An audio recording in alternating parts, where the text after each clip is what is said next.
Getty Image. Approx Studios. Nicki Minaj may have proven wildly adept at marshalling the powers of the social media sphere to promote her music and outsized persona to unprecedented success for a woman in hip-hop, but over this past weekend, she violated one of social media's cardinal rules when it was revealed that Houston rapper Travis Scott's Astroworld second-week sales would eclipse her Queen first-week sales. She reacted, going on an extended rant that proves just how bothered she truly is. First, there were the tweets. Sunday afternoon saw the assertively outspoken rapper using the platform to try to explain away the perceived commercial failure of the album. "At my blood sweat." She continued to try to further elucidate the behind-the-scenes maneuvering that led to Astroworld's higher sales totals. Travis sold over 50,000 of these,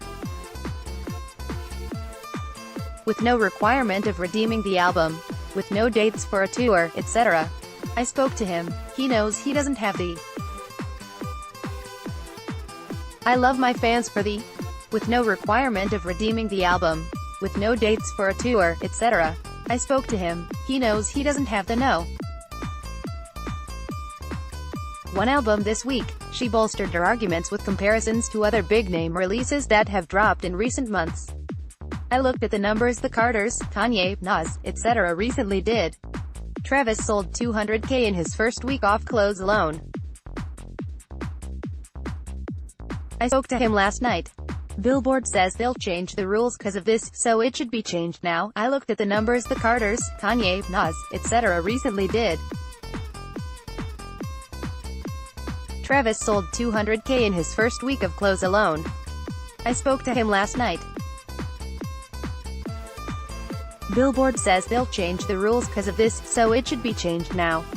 Queen, at Nicki Minaj, August 19, 2018. Then, her explanations turned downright accusatory as she laid a share of the blame at the feet of Spotify, which she says deliberately sabotaged her promotion on its service to punish her for previewing Queen early on Apple Music's Beats One radio.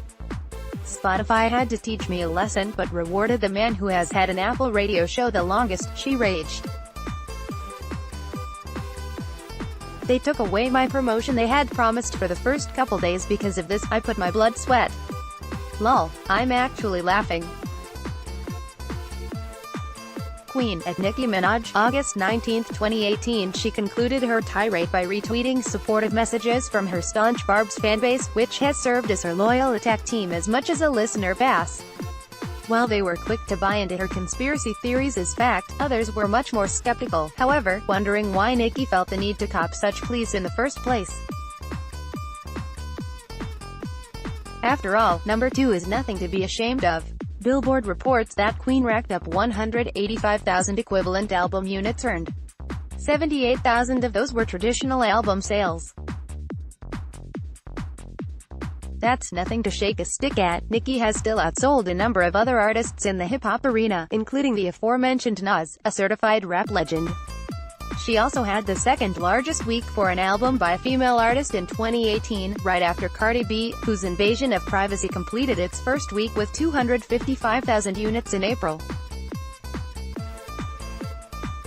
Spotify put Drake's face on every playlist but told me they'd have to teach me a lesson for playing my music 10 minutes early on. Even though they've been giving away my music for free for years. Queen, at Nicki Minaj, August 19, 2018. Spotify had to teach me a lesson but rewarded the man who has had an Apple radio show the longest, inadvertently helping the Apple platform the most. Oh, I can't wait for. I assumed it was on Spotify. Spotify said that Apple tweeted fans advising. Praise be to God. Queen, at Nicki Minaj, August 19, 2018. However, maybe that's the problem. As tiresome as it is to compare Nicki Minaj and Cardi B again, it seems their fortunes have been inextricably linked by the ongoing "are they beefing or not" narrative that defined the late part of 2017 and early 2018. Nicki herself has made her sales figures her proudest talking point, boasting that, "These B***TCHES is my sons," with regards to album sales since her very first album, Pink Friday.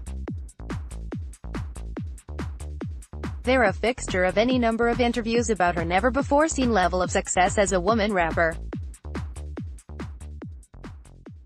Her sales, as much as any other aspect of her brand, have come to define what she sees as success. So, of course, it rankles that an album in its second week outsold her latest, especially since most albums see a significant fall-off in sales in their second weeks. The thing is, Nicki's arguments don't hold up on examination. She sold her album with merchandise bundles as well. She pushed Queen with an extended, dramatic rollout featuring tearful interviews, colorful costumes, multiple singles, late-night appearances, and all the other hallmarks of a traditional promotional cycle. She did everything she could to drum up interest in her album, but her barbs seemed more interested in harassing journalists than supporting the product when the time came. They mobilized to break, threaten, and terrorize Wanna Thompson over tweeting that she wished Nicki's content would mature, but didn't turn out in the same force to actually support that content given the chance. Do you know how many women get systematically blackballed out of their positions in an office building? Travis delivered a fully fledged, cohesive album, the natural evolution of the sound we've come to expect from him. Astroworld is fully realized and bears repeat listens. The numbers bear that out, but anecdotally, I've had multiple people point out how many times they've listened to it. Plus, it's emotive, revealing, and occasionally surprising.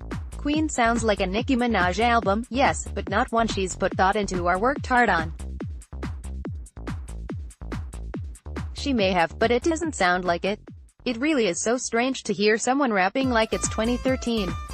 The bars cover the same narrative territory she's paced for 4 albums and 10 years now.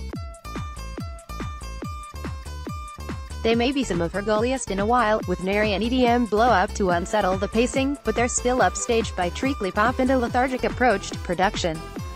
Besides the lackluster effort on the musical front though, the true culprit might just be the simplest explanation, the enemy of every entertainer who's chosen to make their living in the rap game: time.